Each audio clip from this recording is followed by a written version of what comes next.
Welcome to WatchMojo UK, and today we're counting down our picks for the top 10 Lord of the Rings actors who sound nothing like their character. Oh, quickfire. I think Gollum's a really interesting character, but it's really difficult because I think Andy just absolutely nailed it. I don't think anyone could have came close, but it's an interesting character.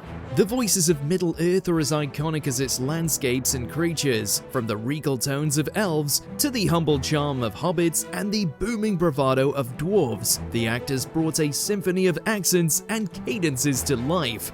But sometimes the real-life voices behind these legendary characters are so wildly different, it's like they cast a spell of vocal transformation. I'm sorry. Before we begin, we publish new content every day, so be sure to subscribe to our channel and ring the bell to get notified about our latest videos. Number 10, John Rhys-Davies. Gimli. I still only count as one! Hearing the roaring, Scottish-tinged bravado of Gimli, son of Gloin, it's easy to imagine the actor behind him possessing a similar gruff, hearty demeanor. The dwarf warrior's voice is a deep, resonant rumble, full of proud bluster and surprising warmth. And my axe. Yet, step outside Middle-earth, and you'll find that John Rhys-Davies speaks with a far more refined, articulate, and distinctly English accent that carries some Welshness to reflect his upbringing. I met him, and I was also present for his 95th birthday celebration. He was a most remarkable fellow. Just watching a 95-year-old man just walk on a stage and just stand straight and tall, straighter than I can talk. His natural cadence is sophisticated and measured, a stark contrast to the booming, earthy tones of his iconic short-statured character. But your primary objective is to preserve democracy. And what it seems to be...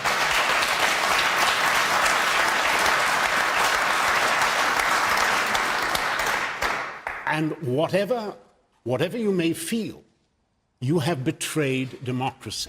Without this vocal transformation, the character wouldn't have felt as authentic or as intimidating, proving just how far Rhys-Davies went to embody his role beyond just the beard and axe. Number 9. Dominic Monaghan. Merry Brandybuck. It's Saruman's army. The war has started. As one of the inseparable Hobbit companions, Merry's voice carries a youthful, often innocent, and distinctly British lilt that perfectly suits his Shire origins. Excuse me.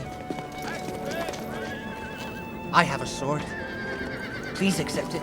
It's the sound of good cheer and budding heroism, a gentle but earnest tone that evokes the comforts of home.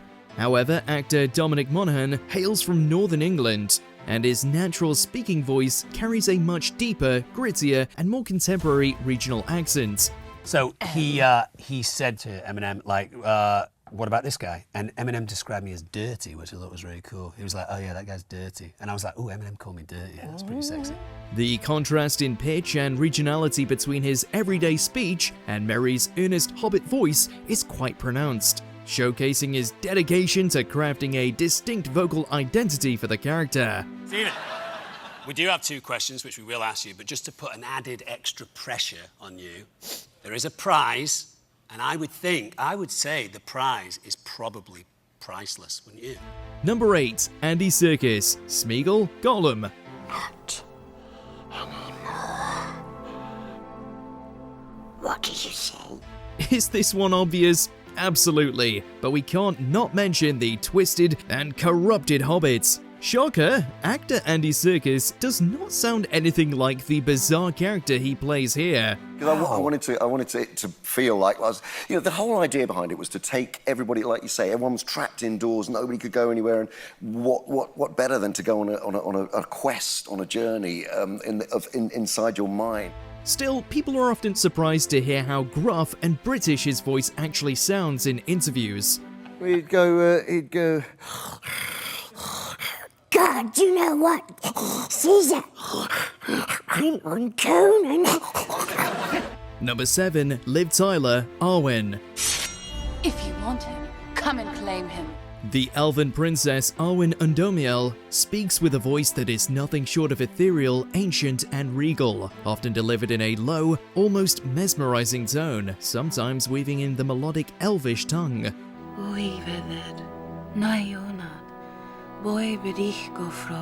Her vocal presence exudes a timeless elegance and profound wisdom befitting an immortal being. However, Liv Tyler's natural speaking voice is distinctly American, typically possessing a slightly higher pitch and a more modern, casual cadence. I didn't really know. I mean, I'd heard of the books a little bit. You'd heard of them? Yeah. Okay. I didn't know, I know. And you're amazing, and you know a lot more than I do. But I have read them. My mother actually gave me her copies. Oh, that's nice. Her original copies from the 60s, which was pretty amazing. The complete departure from her everyday contemporary sound to the graceful, almost otherworldly vocal quality of an ancient elf truly highlights her ability to disappear into the character. You get that question all the time. No, you're the first person that's ever asked me. Are you kidding? Except for our friends. Yeah, I haven't actually spoken. No rush? No, it's so sweet and fun and lovely. Number 6. Karl Urban, Éomer. Theoden no longer recognized his friend from foe. Not even his own kin. The loyal and valiant marshal of the Riddermark, Éomer commands attention with a voice that is strong, resonant, and distinctly British, reflecting his warrior spirit and noble lineage. It carries a certain gravitas and a touch of gruffness befitting a man of Rohan. May these horses bear you to better fortune than their former masters. Yet the actor who brought this character to life, Karl Urban, is a proud New Zealander, and his natural accent is a clear, sometimes flat New Zealand English. That was probably one of the most amazing experiences of my career, I will not lie. I mean, getting to work with Peter Jackson, who is literally like Einstein when it comes to film. And the transformation he undergoes to adopt the deeper, more guttural, and distinctly British sound of Éomer is quite remarkable, showing his skill in crafting convincing accents far from his own. When I was about 8, my mother worked at film facilities in Wellington, New Zealand, and they would screen whatever movie that they had just worked on that was completely... Really? Number 5. Hugo Weaving, Elrond. He turned from that path a long time ago. The venerable Elrond half-elf, Lord of Rivendell, speaks with a voice that is precise, deep, calm, and imbued with ancient, measured authority, utilizing a perfect received pronunciation English accent.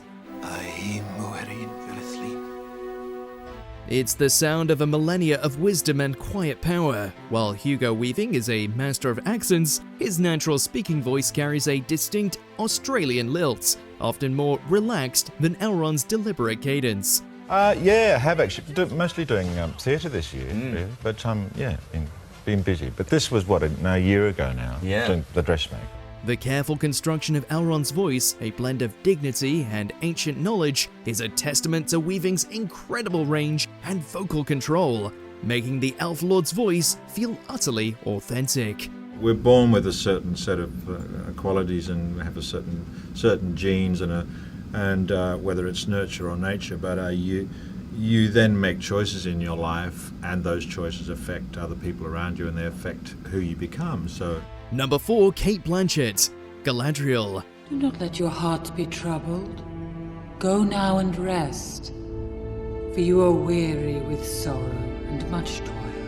Perhaps one of the most iconic and otherworldly voices in the entire trilogy belongs to Galadriel, Lady of Light. Her voice is ethereal, ancient, sometimes booming with immense power, always delivered with an impeccably modulated RP accent that seems to hum with ancient magic. Things that were, things that are, and some things that have not yet come to pass. Cate Blanchett, while a globally renowned actress with incredible vocal control, naturally speaks with a distinctive Australian accent. You know, that the old-fashioned thing of sitting for a photograph. We're gonna commit this to memory. But I think it's you see people on holiday and they're constantly recording the thing, and you will never look at it, and no one else will ever be able to see what you're seeing. The serene, almost hypnotic quality she imbues into Galadriel's voice is a colossal achievement in character work. creating a vocal presence that is far removed from her everyday speech and truly unforgettable. I don't eat meat much. I don't, okay, perfect. So it was an exercise in vegetarianism. I thought if we had pigs, I would get the kids to bond with the pigs, and I would, ipso facto, turn my kids into vegetarians. Number 3, Sean Astin, Samwise Gamgee. Spies! Now wait just a minute. The heartwarming, steadfast companion, Samwise Gamgee, speaks with a warm, slightly gruff, working-class English accent, brimming with loyalty and simple honesty. It's the voice of the Shire's heart and soul, utterly grounded and deeply endearing. Let him go, you filth. Yet the man who so perfectly embodied this humble hobbit, Sean Astin, is famously American, with a clear, distinctly Californian accent that is often higher pitched and more upbeat than Sam's steadfast tones. Yeah. Elizabeth, I love you. Now we'll get back to the normal part. You know more about Lord of the Rings than all of the people who made Lord of the Rings combined. The complete vocal character transformation he underwent to deliver Sam's quintessential British voice is a huge departure, beautifully allowing him to become the unwavering friend everybody wishes they had. He's one of the coolest dudes you'll ever meet. He's been my sort of talisman through the whole Broadway thing. We just talk every day, and he's awesome. So I can't believe we got him to do that. All right, so who has the better fashion? Number 2, Viggo Mortensen, Aragorn. You cannot wield it. None of us can. The One Ring answers to Sauron alone. The Ranger of the North, Aragorn, son of Arathorn, speaks with a voice that is deep, authoritative, slightly world-weary, yet noble, delivering a compelling British accent. For Frodo.